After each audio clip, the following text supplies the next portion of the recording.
কেউ কোনো কথা বলছে না। তখন ঈশানের ফ্রেন্ড আর ইশিকার ফ্রেন্ডগুলো দুই পরিবারকেই বোঝালো। তখন ঈশান গিয়ে ওর আব্বুর পায়ে ধরে বলল, সরি আব্বু, আর কখনো এরকম ভুল হবে না। দেখো, আমি ভয় পেয়ে গেছিলাম। পাগলিটা বলতেছিল যদি আব্বু ওর বিয়েটা ও অন্য কোথাও ঠিক করে দেয়। ওই জন্য কিছুদিন যাবৎ কান্নাকাটি করছিল, তাই উপায় না পেয়ে বিয়েটা করে নিয়েছি। আর তুমি তো বিষয়টা জানতে বলো। আর ঈশিদের বাসায় তো বিয়ের প্রস্তাব পাঠাতে চাইছিলে, কিন্তু ও রাজি ছিল না বলেই আমি ওদের বাসায় যেতে দেইনি। বলো, প্লিজ আমাকে মাফ করে দাও। দেখো আব্বু, আমাদের তো কোনো আপত্তি নেই, কিন্তু ইশিকার আব্বু আম্মু কি এসব মেনে নেবে?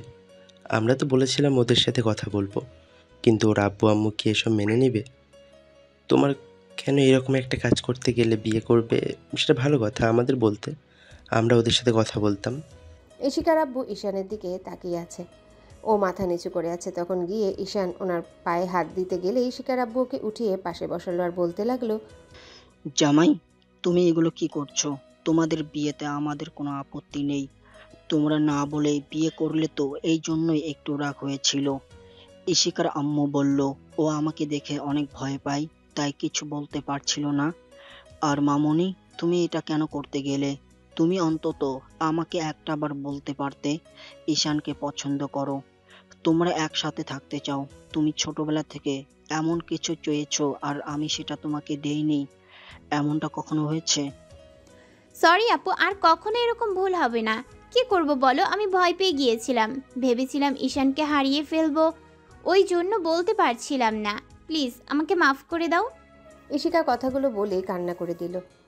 যখন ঈশানের আম্মু এসে ওকে এক হাতে জড়িয়ে ধরে সোফায় বসিয়ে দিয়ে চোখ জোড়া মুছে দিয়ে বলতে লাগলো, পাগলি মেয়ে, তুমি কান্না করছো কেন? তোমার আব্বু আম্মু এসে উল্টো আমাদের সাথে কথা বলেছে। বলেছে যেন তোমাদের সাথে রাগারাগি না করি। আমরা কেউই তোমাদের উপর রাগ করে নেই। তুমি শুধু শুধু ভয় পাচ্ছো। তো দুই পরিবারের মানুষগুলো আরও কিছুক্ষণ আলোচনা করলো। সিদ্ধান্ত নেওয়া হলো খুব বড়সড় একটা রিসেপশনের অনুষ্ঠান করবে। আর ইশিকা শুধু বলল সেটা ওদের অনার্স ফাইনাল ইয়ার পরীক্ষার পরে। আর এতদিন ওরা একই সাথে থাকবে, কিন্তু কেউ জানতে পারবে না যে ওদের দুজনার বিয়ে হয়েছে। এগুলো বলার পর ঈশান অবাক হয়ে কিছুক্ষণ ওদের দিকে তাকিয়ে রইল। রাজ ওকে ইশারায় বারণ করলো কোনো রিয়্যাক্ট না করতে। ইশিকাকে নিজের করে পেরেছে সেই খুশিতে ঈশান সবটা ভুলে গেল। সন্ধ্যা ঈশানদের বাসাতেই মোটামুটি সবার খাওয়া দাওয়ার ব্যবস্থা করা হলো। ওদের ফ্রেন্ডগুলো দুজনের জন্য বাসর ঘরটা সাজিয়ে দিল। ইশিকা সেই থেকে ঈশানের আম্মুর রুমে আছে আর ঈশান বারবার ওকে দেখার জন্যে যাচ্ছে। ইশিকা ঈশানের সাথে কোনো কথা বলছে না। ইশিকা চুপচাপ বসে আছে আর ঈশান ভাবছে। ইশিকা একটু রাগ করে আছে, হয়তো রাতে ওকে জোর করে বুকে জড়িয়ে নিলে কিংবা আবারও রাগ আগের দিনের মতো ভালোবাসলে হয়তো আর রাগ করে থাকতে পারবে না। আর ঈশানের বন্ধুরা ওকে সাহস দিচ্ছে। আজকের পর হয়তো ইশিকা ওকে ভুল বুঝে সরিয়ে দিতে পারবে না। তো রাতে সবাই ঈশানকে বাসর ঘরে পাঠিয়ে দিয়ে বাসায় চলে গেল। বাসর ঘরে আসতে ঈশান দরজা আটকে দিল। বিছানার দিকে তাকিয়ে দেখল ইশিকা কারোর সাথে বেশ হাসাহাসি করে ফোনে কথা বলছে। ঈশান অবাক হয়ে কিছুক্ষণ ওর মুখের দিকে তাকিয়ে রইল, কিন্তু ইশিকার কোনো রেসপন্স নেই। তখন ঈশান গিয়ে ওর সামনে দাঁড়াতে ইশিকা একবার ওর দিকে তাকিয়ে চোখ জোড়া ফিরিয়ে নিয়ে কথা বলতে লাগলো। ইশিকা এমন করে কথা বলছে মনে হচ্ছে ও কোনো ছেলের সাথে কথা বলছে, আর ছেলেটা ওর বয়ফ্রেন্ড হবে, যার জন্য ঈশানের বেশ খারাপ লাগলো। ঈশান ভাবলো ইশিকা হয়তো মজা করছে, তাই বলল, তুমি কার সাথে কথা বলতে চাও এত রাতে? ফোন রাখো। ঈশানের কথাতে ইশিকা কোনো জবাব না দিয়ে আরও 5 মিনিট কথা বলার পর ফোনটা রেখে দিয়ে তারপর একটু মুচকি হেসে বলল, কেন বুঝতে পারছো না? আমার বয়ফ্রেন্ডের সাথে কথা বলছি সিম্পল বিষয়ে। সিম্পল মানে? আর বয়ফ্রেন্ড কিসের? আমি তোমার বর, আজকে আমাদের বিয়ে হয়েছে। আর তুমি বাসর ঘরের বয়ফ্রেন্ডের সাথে কথা বলছো মানে? কিসব বলছো এগুলো? তুমি মজা করছো তাই না? শোন, তোর সাথে মজা করার কিংবা হাসি তামাশা করার কোনো মুড আমার নেই। তুই কি ভেবেছিস তোর সাথে আমি মজা করব? এসব তুমি কি বলছো? আর এই তো একটু আগে সব ঠিক ছিল। তুমি তো ইচ্ছে করে বিয়ে করেছো, তাহলে বিয়ের পরও তুমি অন্যটা ছেলের সাথে কথা বলছো মানে? প্লিজ এগুলো করো না। আর তুমি যদি মজা করে থাকো তাহলে এগুলো বন্ধ করো। তুমি খুব ভালো করে জানো আমি তোমাকে কতটা ভালোবাসি। আর এগুলো করলে আমি কষ্ট পাবো না বলো?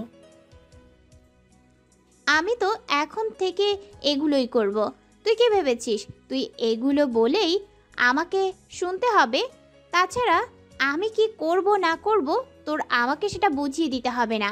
তুই কি ভেবেছিলি এত সহজে আমি তোকে বর হিসেবে মেনে নিব? কখনোই না।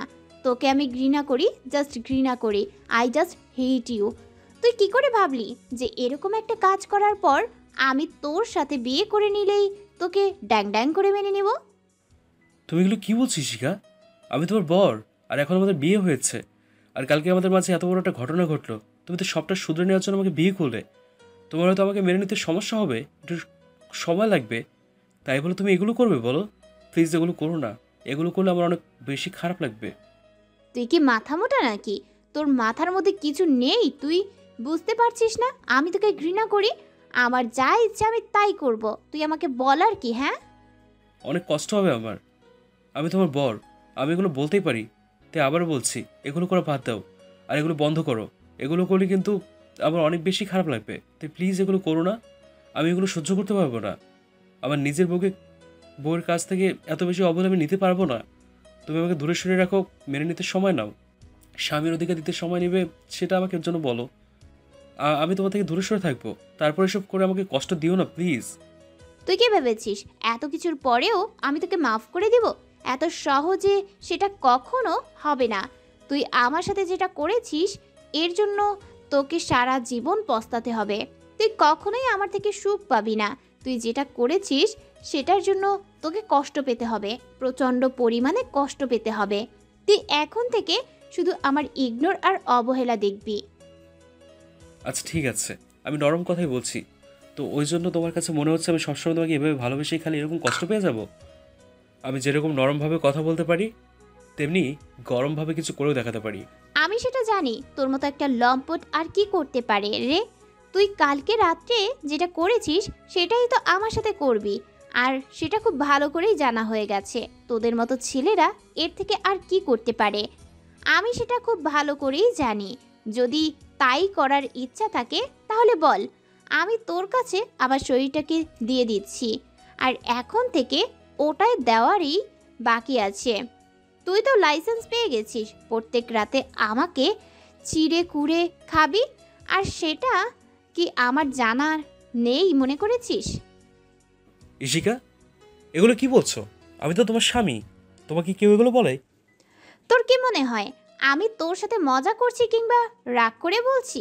না, আমি মন থেকেই বলছি এগুলো।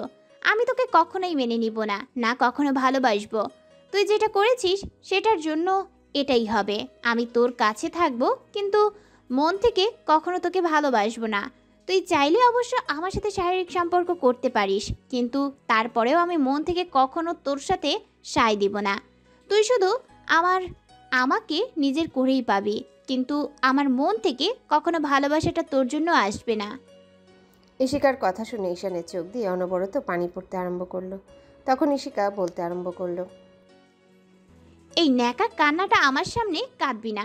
তোকে আমি অনেকবার বোঝানোর চেষ্টা করেছিলাম, কিন্তু তুই বুঝিসনি। তোকে আমি বারবার বলেছিলাম যে অন্তত আমার সাথে প্রেমের নাটকটা করতে আসিস না। তুই কি চেয়েছিলি? আমার সাথে বিয়ে করে হ্যাপি থাকবি? তুই কি করে ভাবলি যেখানে তোকে ভালোবাসি না সেখানে তোকে বিয়ে করে হ্যাপি থাকবো? সব দোষ তোর, তোর জন্য এসব হয়েছে। তুই কেন এরকমটা করতে গেলি বল? তোকে আমি বলেছিলাম এরকম কিছু করতে। তুই বন্ধুদের সাথে প্ল্যান করে এসব করেছিস, তাই না? এখন থেকে এসে প্ল্যানের আর এরকম একটা অপরাধ করার জন্য তোকে শাস্তি পেতে হবে। ইশিকা, এগুলো কি বলছো? আমি তো তোমার স্বামী। স্বামী কি কেউ এগুলো বলে? আচ্ছা, তুমি যদি আমাকে শাস্তি দিয়ে হ্যাপি থাকতে পারো তাহলে সেটাই আমার জন্য অনেক। আমি বুঝতে পেরেছি তুমি আমার উপর রাগ করে আছো, কিন্তু একটা সময় তুমি খুব বেশি ভালোবাসবে আমাকে। কিন্তু আমার মনে হয় তখন অনেক বেশি দেরি হয়ে যাবে, জানো তো? যখন বুঝতে পারবে না, হয়তো আমি তোমার থেকে হারিয়ে যাব, নাহলে অনেক বেশি দূরে চলে যাব, যেখান থেকে চাইলেও আর ফিরে আসা যায় না। শোন, তোর এইসব ইমোশনালি ডায়লগগুলো আমার সামনে অন্তত দিস না। আমার চোখের সামনে থেকে সর, ঘুমাতে দে। আর যদি কিছু করার থাকে তো এই নে। ইশিকার বুকের উপর থেকে শাড়ির আঁচলটা ফেলে দিল। ঈশান মাথাটা নিচু করে নিল। ইশিকা রাগে ফুঁসতে লাগলো, তাই ঈশান ওর বুকের উপর আঁচলটা উঠিয়ে দিয়ে বলতে লাগলো, না না, আমার এগুলো করার ইচ্ছা নেই। তাছাড়া কালকে তো আমি এটা না জেনে নিজের মতের বিরুদ্ধে আর নেশার ঘরে করেছিলাম। এই ভুলটাই যে আমার জীবনের সবচেয়ে বড় কাল হবে। তোমার কাছে আমি এত বেশি অপরাধী হয়ে যাব সেটা জানতাম না। আমি জানি না তুমি কখনো আমাকে ভালোবাসবে কিনা, কিন্তু আমি না তোমাকে এভাবেই ভালোবেসে যাব। তুমি আমাকে যত অপমান অবহেলা করো, তারপরও আমার ভালোবাসা তো সারা জীবন এভাবেই থেকে যাবে। ইশিকা কিছু বলতে গিয়েও বলল না। ঈশান বালিশ আর চাদর নিয়ে নিচে বিছানা করে শুয়ে পড়ল। ইশিকা সারা রাত কারোর সাথে ফোনে কথা বলল আর ঈশান নীরবে চোখের পানিগুলো ফেলল। আর ভাবতে লাগলো এই সম্পর্কটা হয়তো আর কখনোই সুন্দর হবে না, কিংবা ঠিক হবে না।